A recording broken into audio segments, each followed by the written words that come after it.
There's a sequence, there's a code, there's a combination. And when you get the right combination, it unlocks everything for us.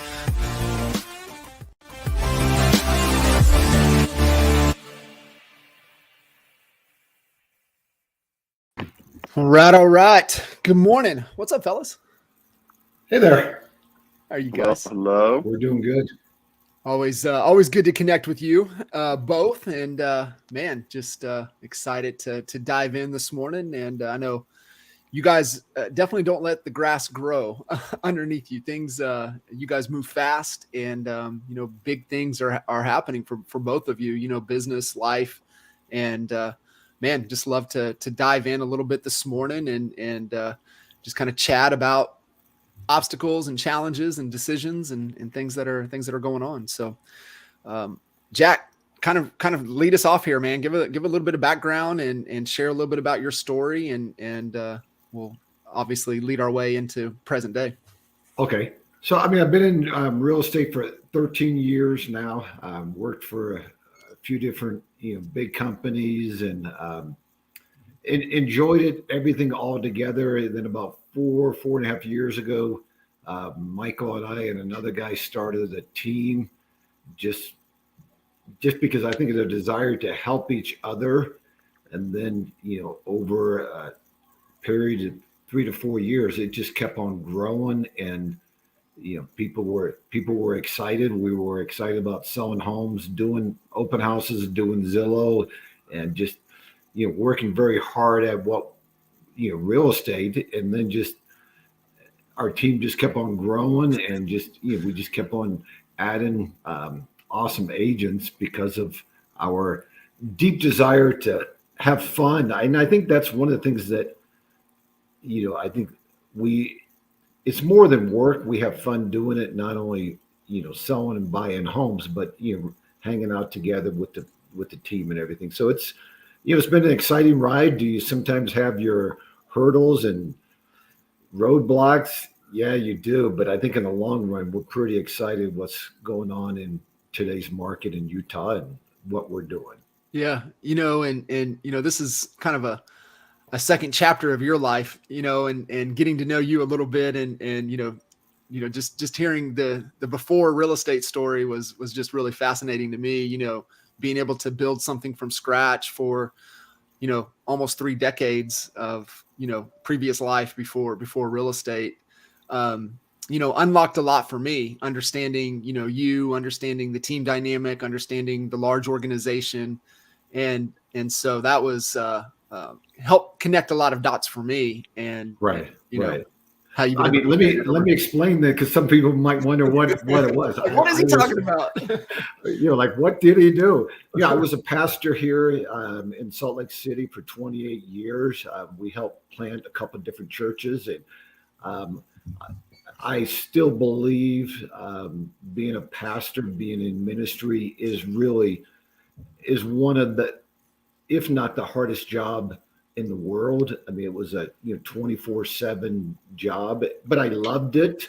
Loved the thought of helping people and seeing people not only grow spiritually but mature wise. And it was a lot of fun. I loved it.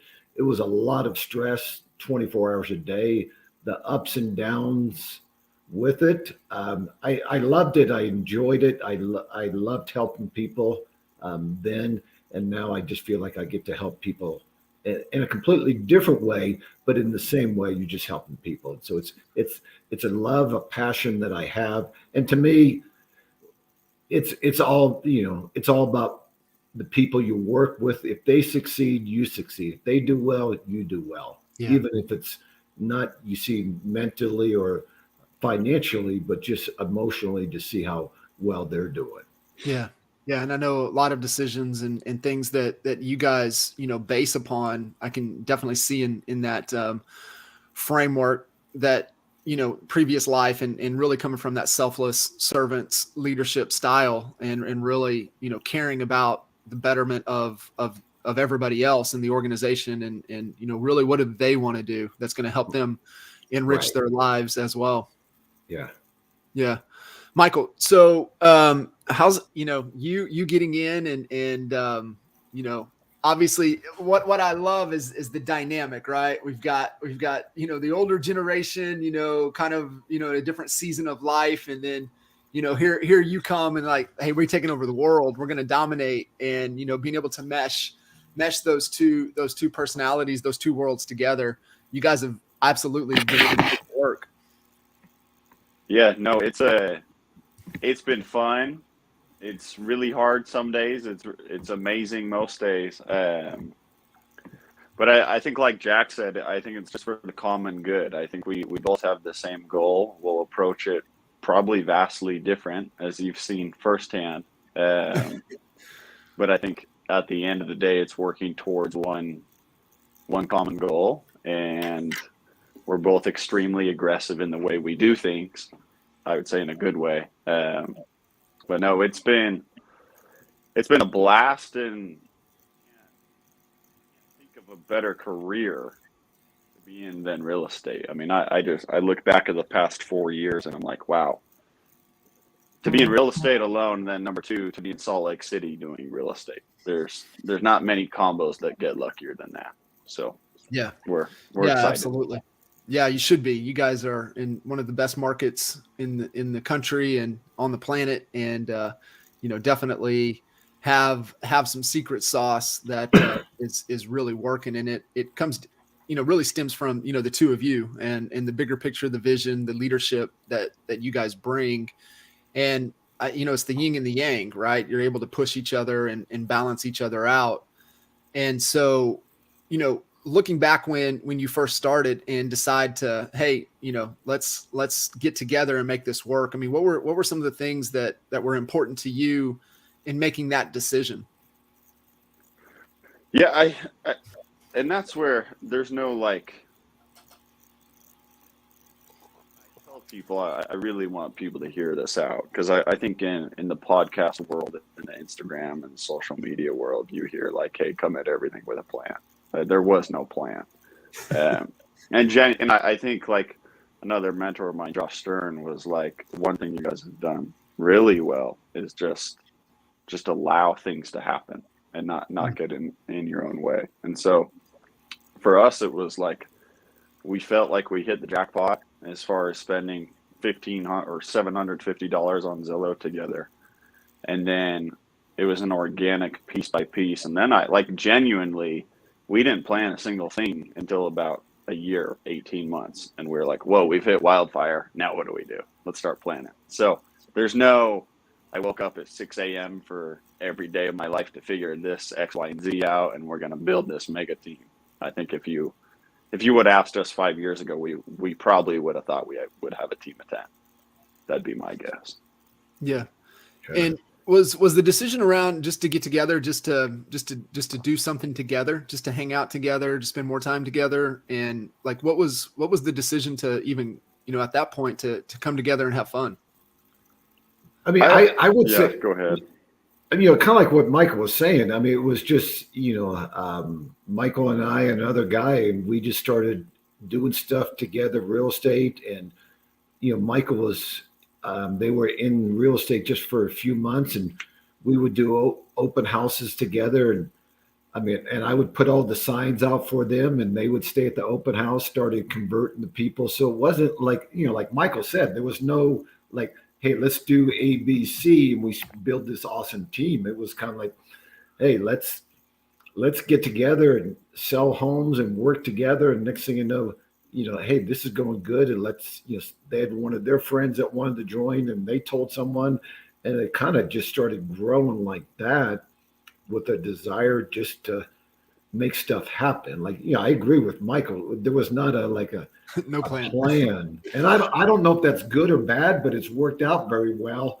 And I think we definitely have more of a plan now than we did at the beginning. But it was, we didn't go, oh, we should have a buyer's agent, a selling agent, or a marketing person. We said, hey, let's just all go out, buy, sell homes, and they just kept on growing. And that, that's the exciting part.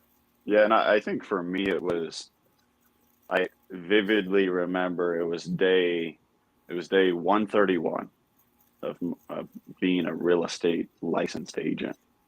It was my first day off.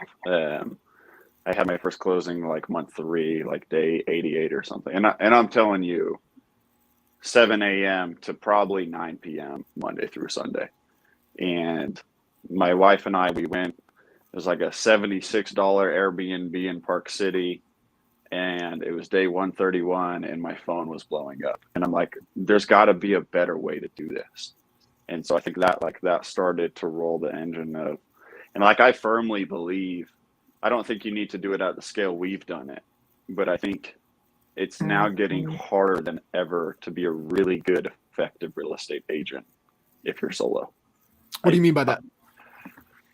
I just think it's hard. Like you look at some of the biggest agents in the industry and they're all trending towards some sort of team, whether it's they have their own transaction team and a buyer's agent and a seller's agent. It doesn't have to be 80 agents, but I think you're really going to sacrifice something heavy if you don't have other people who are helping you. And so I think like why would you not go to a team if you're a buyer or seller who has a transaction coordinator, marketing coordinator? Because I think in today's world, the consumer has the right to demand 24/7 service. And I don't think a solo agent can do that at scale if they're doing 40, 50 deals. Or they can and their life is going to suck. And we see that all the time. All the time. All the time. Yeah, I agree with you, man. I'm, definitely pro team for agents coming in. It's just about creating that leverage around you so you can, do fewer things and have a bigger impact is what it is. And I mean, a bigger impact, on your business, a bigger impact on your life. It's like you said, it was 7 days a week, 15, 16, 18-hour days, just nonstop when you're trying to carry the burden all by yourself. Right. Totally. Right. Yeah. And, and our thing is, we started adding people to our team, and then, Michael's brother, John, is our technology back end person. And it's He's the wizard. I having it, with the three of us as a family there, I think it's good and bad. The good part is that, it could be 9 o'clock on a Wednesday night and you could be talking to each other, and then, but then the other part is that you're talking about it all the time. But I think it's a joy to work, with our family, with both of my kids, and and to see them and their friends add to the team, and just, like I agree with Michael. I think to be a solo agent nowadays, man, I don't know how you do it when you go on vacation, and then you got to motivate yourself day in and day out. With our team, there's that motivation just because we have each other. And man, that makes a big difference, I think, in the long run. Makes a huge difference. And, there's so many, facets to, y'all's story, and, just the, you, and you've got the boys, and you bring, you push them, but you also, bring, some challenge to, just to, hey, just make them think about the bigger, the greater, the greater good. And then, I know we've got Michael that, like, hey, world domination, like we will be number one. And, one of the cool things though, that I loved when we were going through strategy was, really holding firm, both of you and John as well, right? Really holding firm in belief of what you want this to be. And, Michael just absolutely adamant on the brand, the feel, the experience, that, what the Perry Group stands for. And so, that was really, really cool to see. And then, I always love, pushback, and there's always the challenge and always pushing back. And then of course I believe, John's y'all's secret weapon. He's the, right. Yeah. He's the guy that makes it happen. I mean, I got to see it firsthand. I mean, he was cranking away as we were just talking, and things were happening like in real time. And that's really hard to find that combination. And you guys have it within family. And, as most, entrepreneurs and business owners, I mean, it's hard to put all of those pieces together, and you guys have it, as a family, which is really, really cool to Right. see. Yeah. And I think one of the things is, I think, Michael and I,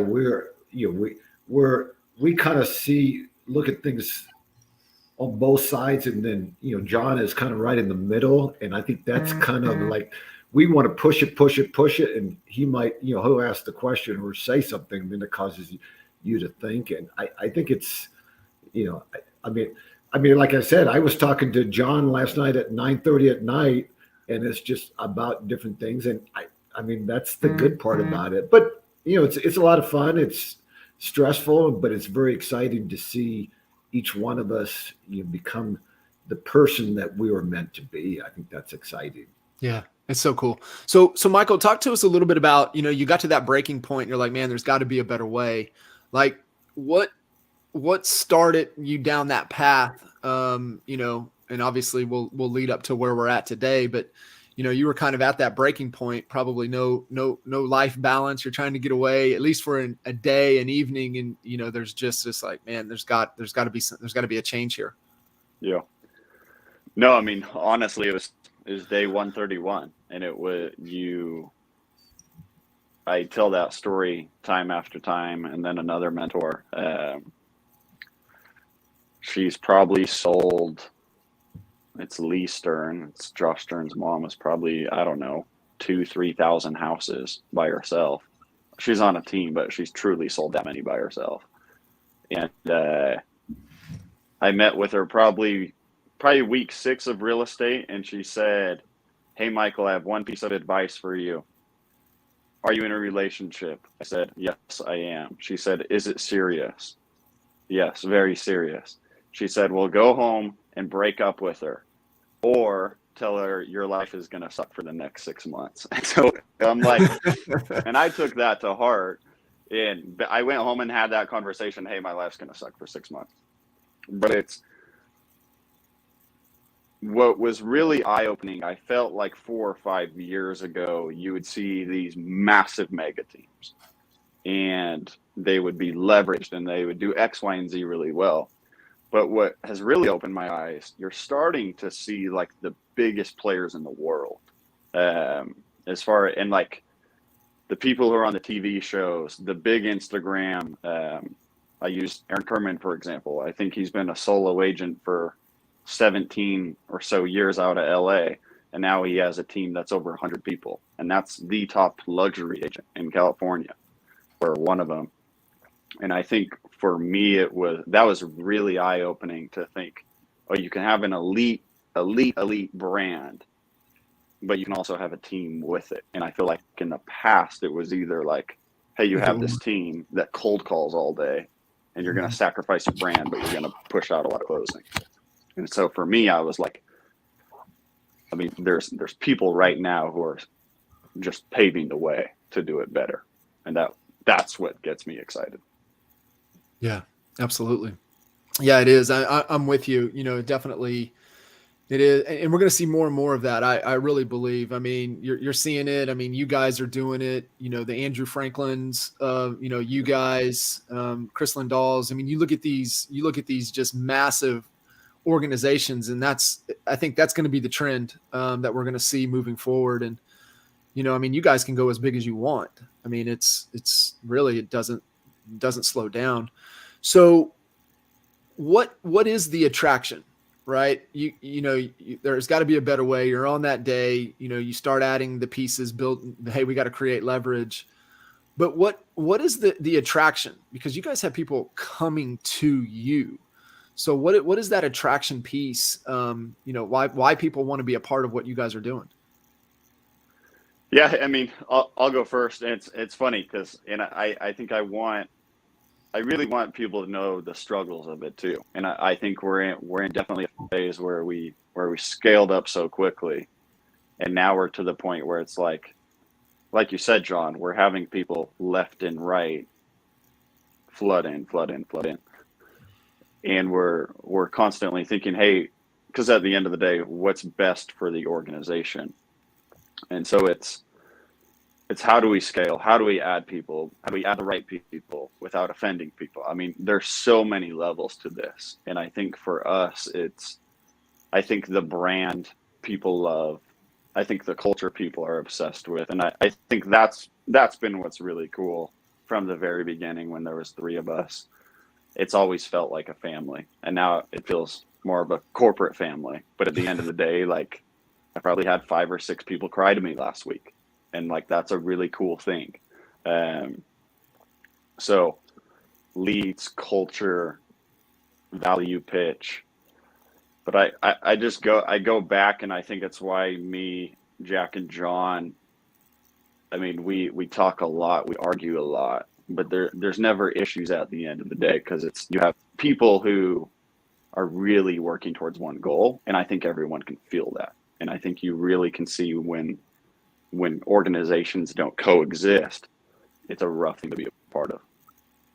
I think there's the trust, right? I think Yeah. you guys can have that constructive criticism and feedback and pushback and pushing each other, because you all want what's best Right. for each other, what's best for the organization. And, that's where organizations that don't have that built-in trust with each other, they struggle, they fail. People, they don't feel like they can give that feedback because, they're fearful that, hey, this opportunity or this will end. Right. And it's like, you guys don't think about that. You're more concerned about, the agents on the team, and are we doing the best for them in the overall health of the organization. So Jack, what, from your perspective, cause you got a different vantage point, and like I said, just your previous life, being able to do what you did, for 28 years and build that from scratch, you're able to see what brings people together. From your viewpoint, what is it? What makes the Perry Group so special? I really deep down believe this. It's not only the desire to work hard, and that's one of the things. I mean, like I said, I was a pastor for 28 years. I had to prepare, to give a sermon every week, and so that would take hours. And so I was like, work 7 days a week in that, and now real estate is just kind of like the same thing for me. But I think, John, the culture that we've really tried to do is, man, we care about you, not only in real estate but on a personal level. Yeah. And like Michael said, we have. I mean, I talked to someone after our team meeting on Tuesday. She's going through a very hard time and everything like that, and she cried, I cried, and it's just about building, really wanting them to succeed in life. And I think the whole caring thing with everyone is, it's more than a job. We want it to be, a culture or a family that we really care for each other. And I mean, we've had people, join our team, and we've had people leave our team, and the people that have left the team, I feel like a part of me just left. And, not because, just because we were, friends, co-workers together. And I feel, I don't get excited when someone's not doing well. I mean, I want everyone on the team to crush it, to do well. If somebody leaves our team, man, I mean, I still want to stay in contact with them and just say, man, we're here for each other. And I think that's the culture that we want to create, and just people just, talking to each other, helping each other out. We do Slack, and I mean, I get so excited. Somebody will ask a question, and then 5 people will respond instantly how to help. And it's just, I mean, we have a guy on our team who's been in real estate 3 or 4 months, and he will be like, he'll ask a question, but then he'll help someone else. Or if somebody needs open house signs, they'll say, I'll help you. Or, it's that culture that is very real on our team. Yeah. Yeah, it is. I mean, it's the secret sauce. And, obviously it starts with the 2 of you, starts with John, starts with, the leadership team that you guys have, assembled with with bringing some key pieces, key people together, and really getting everybody on the same page. But it's always rallied around, what is the best for the organization? What is the best for our people? What is the best for our agents? And I think that's a strong decision filter that you guys have, that, somebody, on the outside looking in can take away from what, you guys are doing. And it's like, am I being, is this the best decision for me, or is this the best decision for the entire organization? And you guys default to the latter, right? Is this the best for the organization? And you make decisions based upon that. And I love it. I think it's right. It's absolutely right. Right. Yeah, and if I can just add to that, I think everyone chases culture, and I think it's a really important thing to chase. But I also think another thing we've done is, in the beginning, we've sacrificed a portion of profit to retain top people. Mm-hmm. And I think too often times, like when I'm in masterminds with these top teams, it's profit drives everything they do. And I think, like, at the end of the day, that's what puts gas in the car. But it's also, if that is what drives everything, you're going to lose your top people. Mm-hmm. And I think that's where I think people just have to accept. Do you run a team that is a turn and burn, where you help the agents come in, you build them for 2 years, then they leave you in a year or two, that is profit driven? Or is there a segue to where it's still profit driven, but there's a way to keep your top people? Because I think it's like Jack said, when people leave, we feel it. And that's something you see all too often in teams. And I think, like, how can you keep your top closing drivers, your top culture drivers? And that's what's also really important. Yeah, I had a mentor years ago say the only two things that matter is a strong culture and a slightly better compensation package than they can get anywhere else. Totally. And man, those two things, just every time I look at it, and so I'm always looking for, hey, how's the culture? What's the compensation model? And when you nail those two things, and you guys have, and that's why you guys have done what you've done and will continue to do, is because you've nailed those two things. And those two things are absolutely, you have to get those right. Right. Yeah, for sure. So here we are. What's the future? What's most important for you guys now and moving forward? You go first, Michael. Scissors here. Refining. I think that's the biggest thing for us. Over the past year and over the pandemic, we've shown that we can really scale to any amount. And I think it's refining our systems. I know for me, and this is something Jack and I, at the end of the day, we probably see eye to eye, but I think we disagree, and we're working through it right now. But it's how do you have a group of 50, 60, 70 people, and how can you have that group of 70 close more than anyone in the state? Mm-hmm. And I think we took the approach of, okay, we need the agent count to feed that. And I think now we're going back and forth and saying, hey, like, what do we actually need to do to reach $1 billion in closing or 1,500 closings? And I think it's just, I spent probably 6 hours yesterday building agent manuals. And I think it's stuff like that where it's, okay, we've seen the really good and we've seen bad. How do we fix it? And I think that's what, for us, we have an office space coming in about 6 weeks. That's the coolest part of town. And I think it's how do you keep that culture? How do you drive the profit? How do you keep the agents happy? And then how do you build? Yeah, I think one of the things that about our team is, we will start things and really try to make it happen. And if it doesn't work, we'll just be like, man, that's, let's try something else. I know me, I would rather work with people trying and take big steps and fail than just say, hey, I'm not going to do anything because I'm afraid of failing. I mean, I've been around people long enough in life. The ones that push and try to get stuff done, they're a lot more excited to be around than people like, let's not do that. But I mean, I think it's, like Michael was saying, we're just pushing this thing to move forward, to be more dynamic in what we do. Do we make mistakes? Yeah, but that's, you learn from them and you try not to make them again.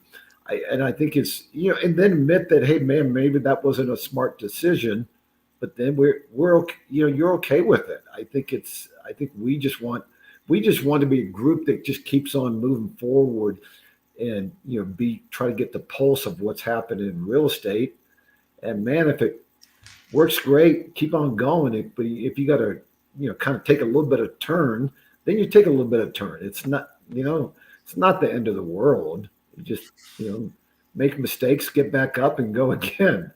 That's it. Keep pushing. That's the only way we learn, right? And continue to, to keep figuring it out along the way, but never losing sight of, what's best for everybody, what's best for the organization as a whole. I know we were chatting before we, came on live. What, real estate wise, I mean, you guys are in one of the hottest markets on the planet. What are you guys are seeing? What are we anticipating? What are, kind of forecasting out as, heads of the organization? I mean, it's our responsibility to be able to, see out into the future, see around corners. So, as head of this organization in an incredible market, what are we kind of anticipating? What are you guys feeling out there? I mean, I'll go first on it. I think that the thing that we just need to be constantly remind ourselves, man, is that real estate market changes. I mean, I got in it 13 years ago. It is vastly different now than it was then. Mm-hmm. Yeah, I remember in the late 70s, early 80s, my brother had a 18% interest rate on the home he owned. And so it's like things just constantly change. I don't know if anyone has the answer with it. I think that you just got to be ready to adjust to whatever has happened. I mean, think of, 5, 7, 8 years ago, you had short sales like crazy, and then we went away from it. And then, people that were, started buying in the last year or two, they didn't know what a short sale was. And so the market is just constantly changes.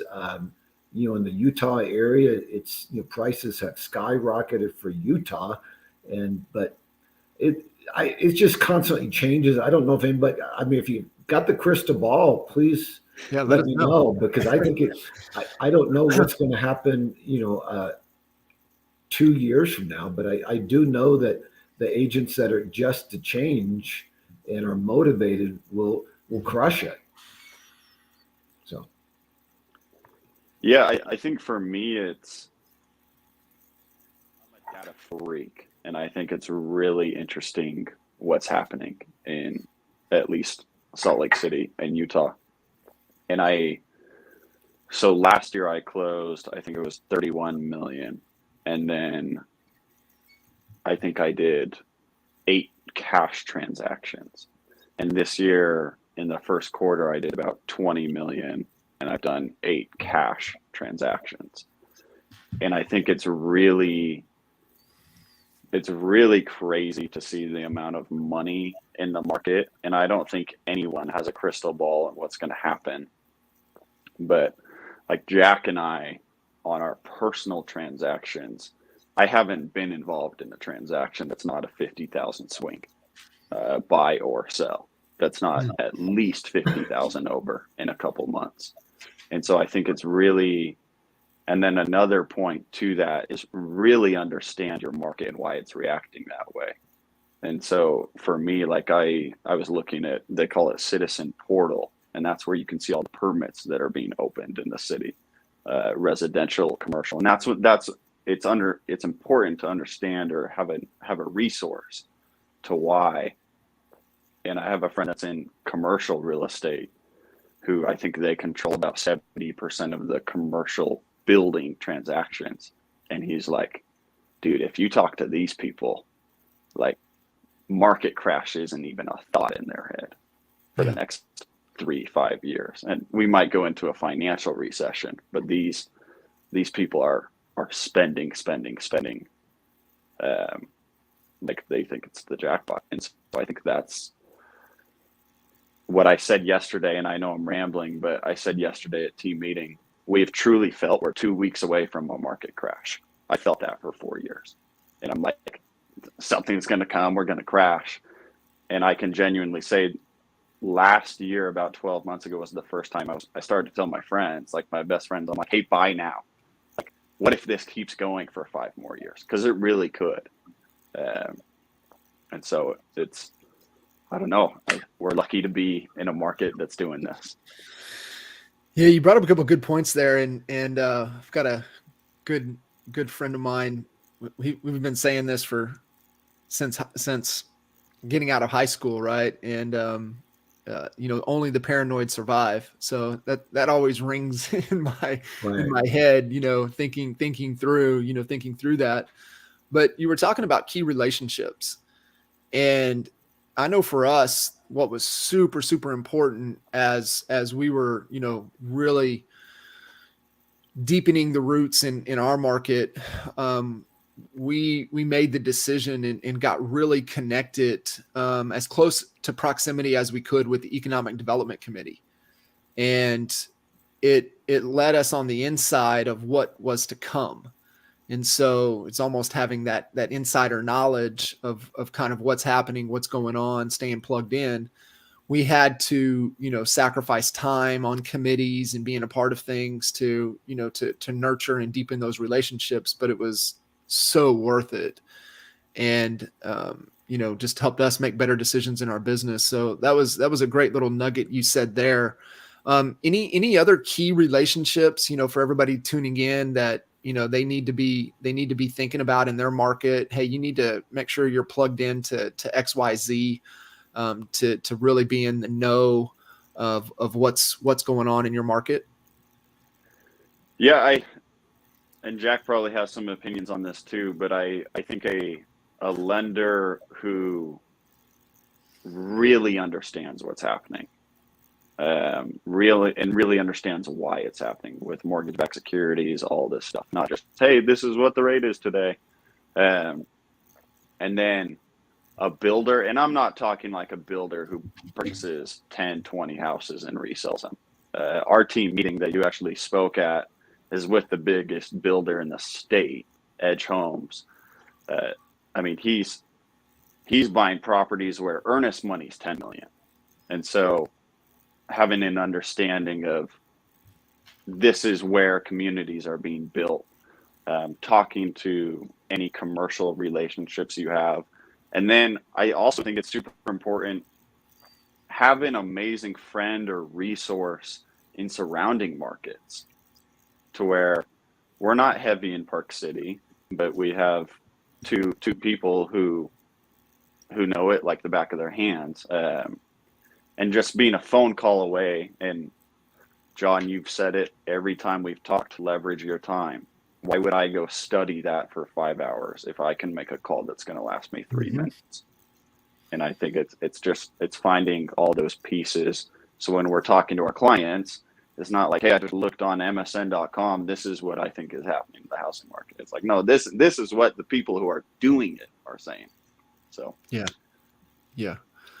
I think the key thing, one of the things is surround yourself with people that are, real, honest, and that really care about you succeed. I mean, Michael was talking about our lender here in Utah, and it's like he's the best lender, I think, in the world. But not only is he the best lender, he's a great friend. And if my car broke down the freeway, I would have no problem calling him and say, Matt, will you come help me? And I think that's what we have really tried to build, that, hey, it's not only are they great at what they do, but they're great at being a loyal, committed friend and really have your back. Because you know, John, there'll be time that people are trying to run you over and trying to make you look bad and go behind you. And with our people, it's like we want people that not only great at what they do, but man, they got our back. Mhm. We're here for each other, and I think the that's what's been very, you know, because if you have a hard day, but you have a lender or a title that are behind you, it makes the pain not as bad, or the hard days, Yeah. because you got people you can surround yourself with. Yeah. Sometimes we get so, so deep into the forest, right? It's the whole, you can't, see the picture inside of the frame, that it's so important to build that life team around us, in those deep connections that want to see us succeed, and have all of those different dynamics. Like you said, being able to make that phone call instead of spending 5, 6, 7 hours trying to figure it out, when you can have a 3-minute conversation and get right to the Right. truth. And just really being intentional with the pieces that you're putting around us, every aspect, not only for your business but for your life. I mean, geez, you guys made a connection for me with Dr. Matt, and he's a part of my life now, right? I'm actually going to have him on the podcast in a couple weeks. But it's really making sure that you're being intentional in surrounding yourself for the betterment of everything that we're trying to accomplish. And you guys just embody that. And I think we go back to the whole thing that we were talking about earlier of why are people gravitating to you. It's because of that. It's Right. because of you genuinely care about everybody, which is the glue. When people genuinely know you care, that's the glue to leadership. And Right. you guys embody that at a high level. Yeah, and I think one more thing, and to plug you, John, it's really be like, have a coach and have a mentor, and it goes back to saying, like, why I'm all for reading books and listening to podcasts and do everything, but why spend 5 hours when I can make a call to a coach and say, hey, what are you seeing other teams do? Mm-hmm. And I think basically what we're trying to say is, have personal people, business people who, especially when you start to reach success, your time gets so limited. And I think it's so important. And then I think that leads into, I think what the three of us constantly think and look at is, like, our backgrounds are sports. We're all competitive psychopaths. I know the three of us are. And Johnny, and I think it's understanding. The Perry Group sat for 2 years as the crystal clear number one team in Utah.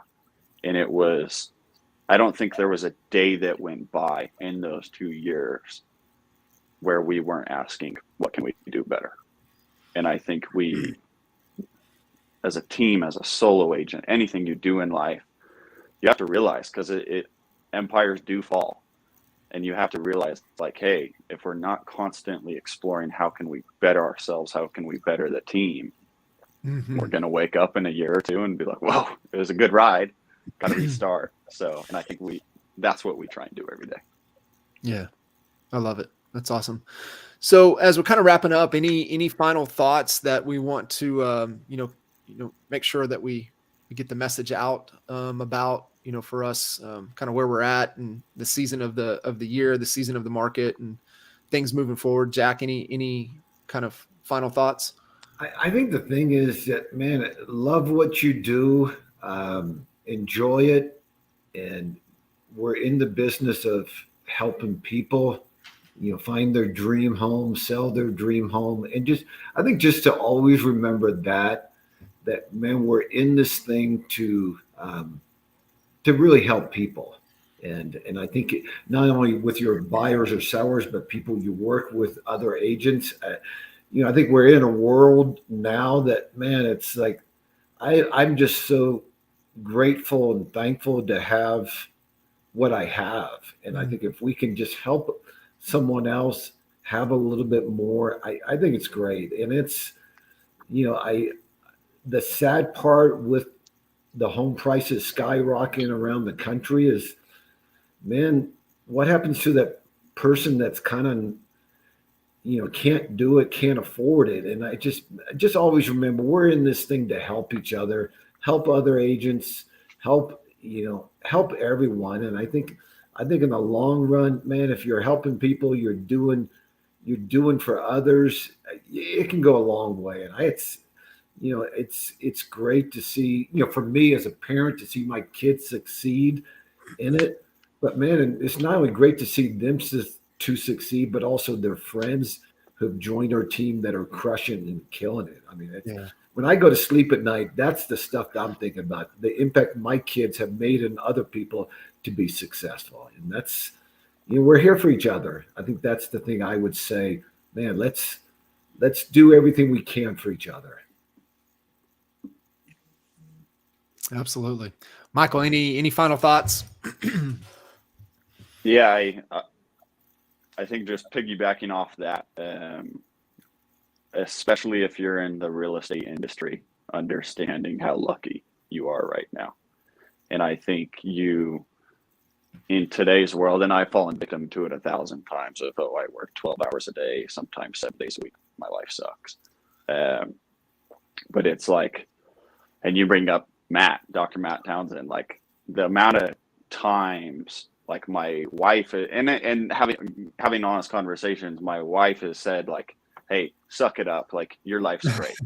and she's a very emotional person. But it's like, realize, I don't know how long this wave is going to last in real estate.